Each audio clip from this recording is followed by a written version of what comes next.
I saved this seat for. You said the lonely wheelchair girl to the single dad CEO at the cafe. Those were the words that stopped him cold, the words that sliced through the noise of the cafe, the clatter of cups, the soft jazz humming in the background. Michael Hale, the overworked widowed CEO who had lived the last 4 years in grayscale, found himself rooted near the doorway, staring at a girl in a wheelchair who wore the gentlest smile he had ever seen. Rainwater still dripped from the edges of his coat, but the world seemed to freeze around her small, hopeful voice. In that single moment, he felt something he had forgotten he was capable of feeling. He felt fully, painfully, beautifully seen. If you believe in kindness, in second chances, and in the unexpected ways people come into our lives, make sure to like, comment, share, and subscribe to the channel. It truly helps us continue sharing stories that touch hearts. Michael had only stopped at the cafe because his driver insisted he rest before the next meeting. His company was on the verge of collapse, his board was turning against him, and at home his 7-year-old daughter, Lily, waited for a father who was always too tired, too buried in survival. He had no room in his life for softness or miracles. Yet here he was, pulled toward a girl he had never seen, whose table was the only one left unoccupied. She sat near the window where the afternoon light fell warmly across her pale hands, one resting over the other in quiet anticipation. It was the kind of scene that felt intentional, like the world had left that pocket untouched, just for this moment. As he approached, he noticed she had only 1 cup of tea, untouched, growing cooler by the minute. Her legs, thin and still beneath a blanket, suggested a fragility that felt unfair for someone so young. Yet her eyes held the opposite of frailty. They held fire, determination, and something remarkably like joy. When he finally asked why she had saved the seat, she explained in her gentle way that she loved watching people come in, loved guessing their stories, and loved offering a place to anyone who looked like they needed one. And Michael, she said, had looked like he needed it the most. Her name was Amina, and she was 22, a student, an aspiring writer, and someone who had spent years learning how to navigate life from the height of her wheelchair, after a childhood condition left her unable to walk. She told him she came to this cafe almost every day, using the world around her as inspiration.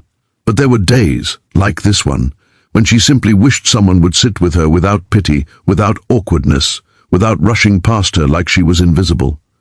She said it so softly, with no accusation, but Michael felt something heavy shift inside him, something that had been locked behind walls of grief and stress. He sat with her longer than he intended.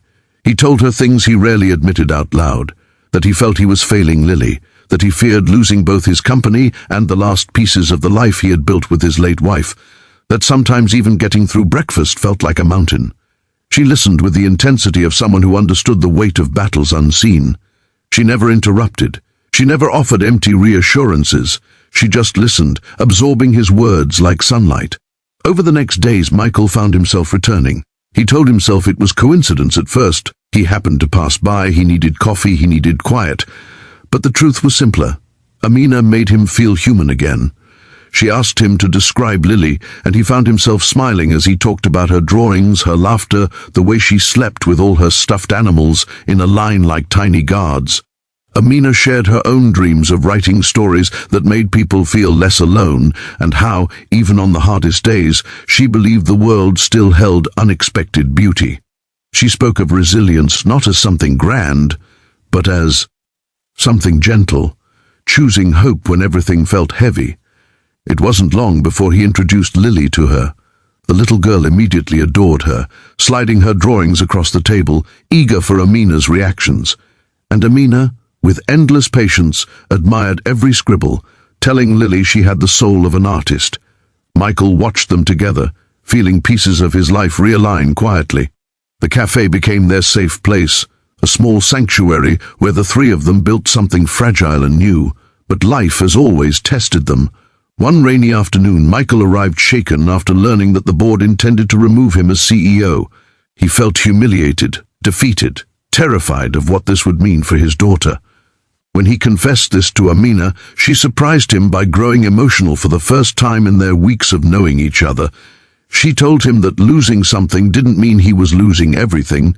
that sometimes life emptied our hands so it could place something better in them.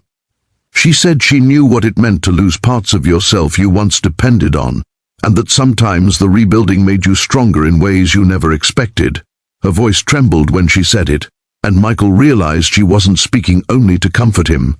She was speaking from the deepest recesses of her own battles, years of physical therapy, isolation, and a constant fight to prove she still belonged in a world that often overlooked people like her.